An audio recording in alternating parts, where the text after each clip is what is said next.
She was 7 months pregnant, alone, waiting for a husband who didn't come. Amelia Hartley, the daughter of one of the richest men in Britain, sat under the kind of light that makes everything look too clean to be real. Her phone buzzed once, then stopped.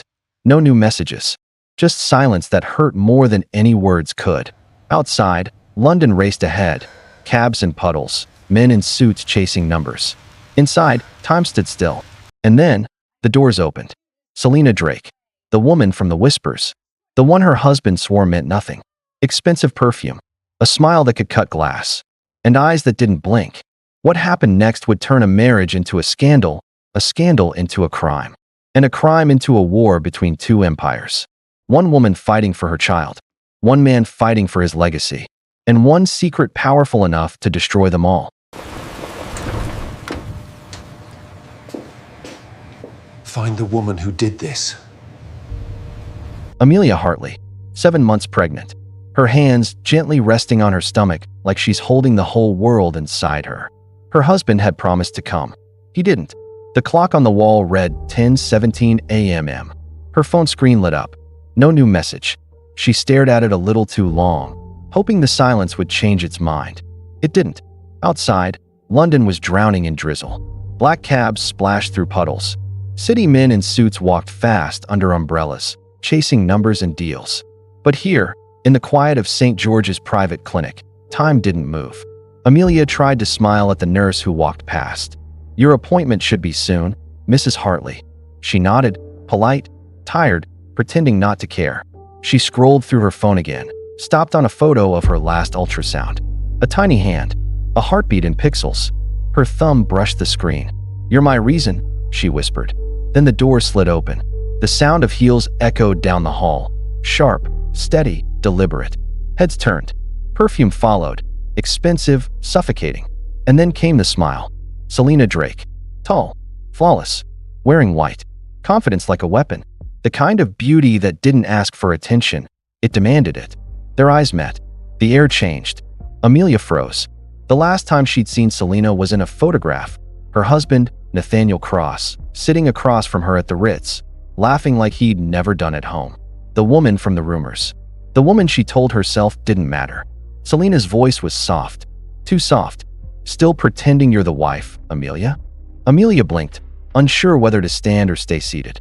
"This isn't the place," she said quietly. Selina smiled wider. "Oh, it's exactly the place. A hospital full of witnesses. Full of pity." She leaned closer. "Do you even know where he is right now?" "Because I do." Amelia looked down, hands trembling slightly. "Please leave." But Selina's tone sharpened like glass. "You've had everything handed to you. His name, his fortune, his lies. You think Nathaniel married you for love." Her bracelet caught the light as she brushed past Amelia's knee. A deliberate touch. Then a shove. It happened too fast. A cry. The metallic screech of a chair against tile. Then silence, before the screams began. Amelia hit the floor hard. Her phone cracked beside her. Pain tore through her abdomen. Deep, blinding, primal. Her hands flew to her stomach. "My baby," she gasped. "Please, my baby." Nurses rushed in. An alarm blared. Selina stumbled backward, panic flashing for the first time across her perfect face. "It was an accident," she shouted. No one listened. A nurse knelt beside Amelia, pressing a hand to her pulse. "She's losing consciousness." The gurney appeared, the room spinning. Fluorescent lights streaked above like comets. Her breathing shallow, her world fading. Selina's bracelet slipped from her wrist, rolled across the floor, SD engraved on the side. By the time the security guard reached the door, she was gone. The woman in white. The perfume. The chaos left behind. Inside the emergency ward, Amelia's body trembled as machines began to beep. Her lips moved faintly. "Save my child." Then darkness swallowed everything. Across London, in a glass tower high above Canary Wharf, Nathaniel Cross smiled for the cameras. A handshake. A press photo. A new partnership signed. His phone buzzed once. Then again. Lenox Hill emergency. He turned it face down. He didn't answer. Minutes later, another man received the same call. Alexander Hartley, billionaire, father, power built on silence and precision. The kind of man who made people nervous just by standing still. When his assistant told him, "Sir, it's your daughter, there's been an incident." He didn't speak, didn't blink. He simply said, "Get the car." Rain hammered the windshield as the black Mercedes sped toward the hospital. Alexander sat in silence, unreadable. The message on his phone still glowed, condition critical. For a man who'd built empires from nothing, that message was the first thing he couldn't control. Inside the hospital, nurses went quiet when he walked in. They knew his name. They'd seen his power in newspapers, not in person. He walked straight to the front desk. "Amelia Hartley. Where is she?" "Room 7, intensive observation," the nurse replied softly. He didn't thank her. He just walked. Through the glass of room 7, he saw his daughter, pale, tubes everywhere, her chest rising and falling weakly under the machines. For the first time in his life, Alexander Hartley looked like a man who didn't know what to do. The doctor approached carefully. "She's stable for now. The baby's heartbeat is holding strong. But there was trauma." Alexander's gaze stayed fixed on her. "She'll recover?" "With rest, yes. But she'll need constant monitoring." He nodded once. "Find the woman who did this." In the security room, they played the footage. Grainy, black and white. Amelia sitting. Selena walking in. The shove. The fall. The chaos. When it ended, the silence was heavier than sound. Alexander's voice broke it. "Copy it. One for the police. One for me. Then, find Nathaniel Cross." Hours later, the elevator doors opened. Nathaniel stepped out, immaculate suit, forced urgency. "Mr. Hartley, I came as soon as I heard." Alexander turned. "You heard 2 hours ago." Nathaniel's face drained. "I was in a meeting, and your mistress was in a hospital," Alexander interrupted. "Attacking my daughter." Nathaniel froze. "She said it was an accident. An accident doesn't come with initials engraved on silver," Alexander said coldly. "You brought poison into my family, Nathaniel. And now it's spilled." The hallway was silent. Nathaniel's voice cracked. "Please, she didn't mean." Alexander stepped closer, his voice low enough to shake. "Go home. Before I forget I'm civilized." Nathaniel turned and walked away. The man who once ruled rooms now looked small. Alexander stayed at the window, staring through the glass at his daughter. He whispered, "I failed you once. Never again." Outside, thunder rolled across London. And as rain washed down the hospital glass, a quiet war began, one that would tear open everything money was meant to protect. The rain hadn't stopped. By dawn, the city looked washed out, gray, tired, unforgiving. Outside St. George's private clinic, the flashing blue of police lights reflected across wet glass. Inside, silence sat heavier than sound. Detectives moved through the corridors in low voices. Notebooks, cameras, the scent of antiseptic mixed with tension. The tabloids would soon call it the Hartley affair. But for Alexander Hartley, it was something colder, a declaration of war. He didn't wait for police reports. He had his own people, men who moved faster, asked quieter questions, and didn't file paperwork. By morning, they had access to every hallway camera, every staff log, every visitor badge printed that day. At 10:15 a.m., there it was. A temporary consultant ID. Name, Sarah Dean. No real employee by that name. But the digital signature, a perfect match to a known alias. Selena Drake. Alexander stared at the tablet screen. His reflection flickered across it. "Find her," he said simply. No emotion, just command. Selena Drake, the records read. Age 32. Public relations strategist. Known for fixing other people's scandals, until she became one herself. She had walked away from Cross Holdings just weeks before the attack. No explanation. No severance. Her last paycheck wired from a shell company Nathaniel once used for political donations. Outside the official files, people whispered about her talent and her temper. The kind of woman who could sell a lie so beautifully it looked like truth. But this time, she'd chosen the wrong story. Detectives called Nathaniel to his office that afternoon. He wore the same suit from the night before, but none of the same composure. They asked simple questions. Did you know Selena Drake visited the hospital? No. Did you call her that morning? He hesitated. Then yes. Once. Maybe twice. But the records showed 3 calls. The last one at 10:05 a.m., 15 minutes before Amelia fell. Nathaniel said it was business-related. The detective only nodded. Business often was. Back at the hospital, Amelia opened her eyes. The room spun slowly. Machines beeped softly beside her bed. Her father sat in the corner, motionless, exhausted, but there. Her throat was dry when she spoke. "Dad." He stood instantly, moving to her side. "You're safe now." She swallowed. "What happened?" He hesitated, then told her the truth, or part of it. "You were attacked, but you and the baby are stable." Her hand went to her stomach, trembling. She exhaled shakily, relief breaking through the pain. Then she frowned. "There was someone," she whispered. Her father leaned closer. "Do you remember her?" Amelia's eyes unfocused, reaching back into memory. "I remember, perfume." And she said something. For words. He waited. What did she say? Her voice cracked. "He said you're done." The room fell silent. Alexander's jaw tightened.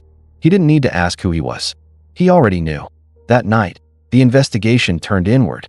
Alexander's private analysts traced a digital footprint from the hospital's missing footage, deleted remotely from a corporate IP inside Cross Holdings. Nathaniel's empire.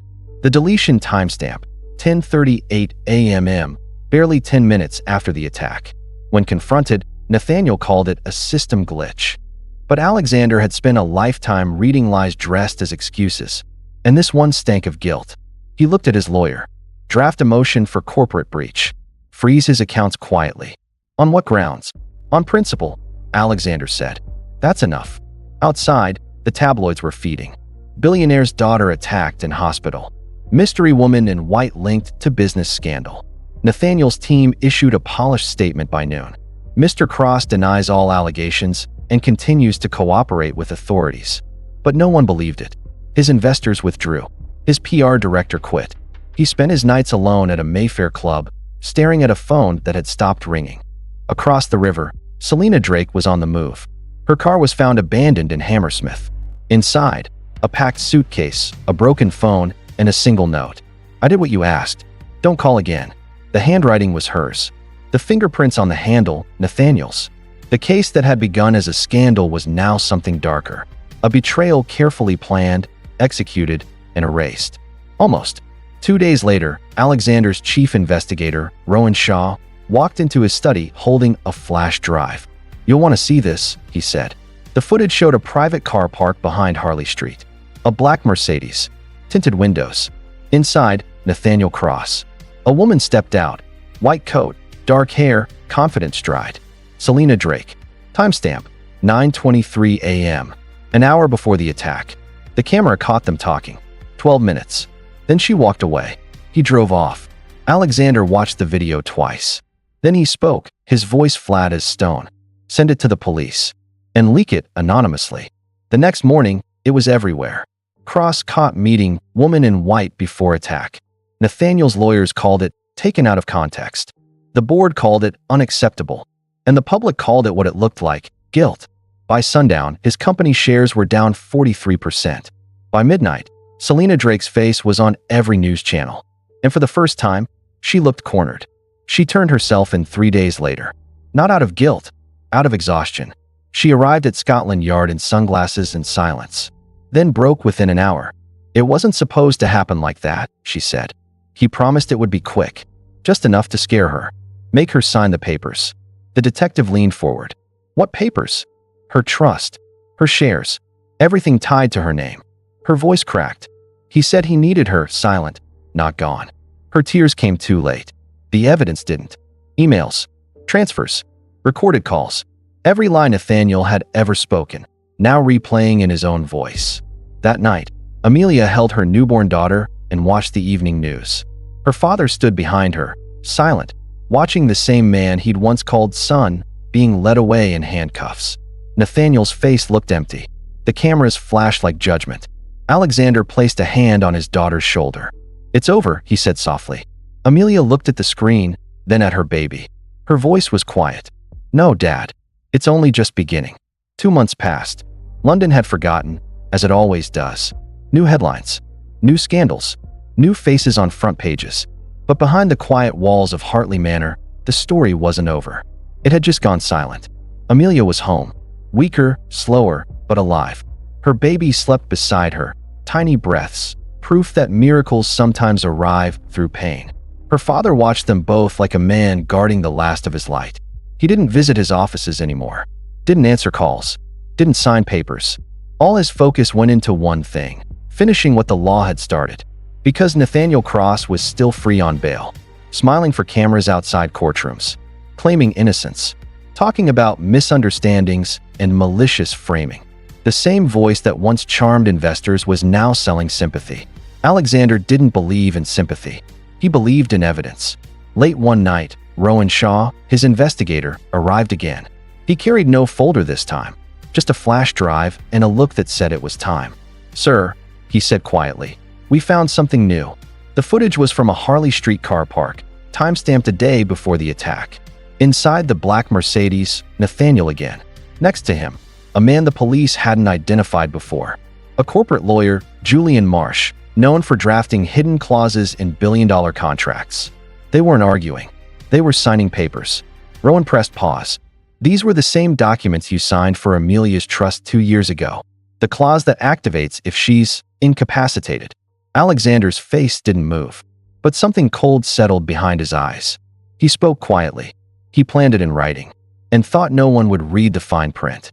Rowan nodded. "Now everyone will." The next morning, a copy of those files arrived at Scotland Yard, and signed, unclaimed, perfectly legal, and perfectly damning. Within hours, the police had enough to move. That evening, Nathaniel Cross was arrested at his Mayfair club. He didn't resist, didn't speak, just lowered his glass, nodded once, and stood.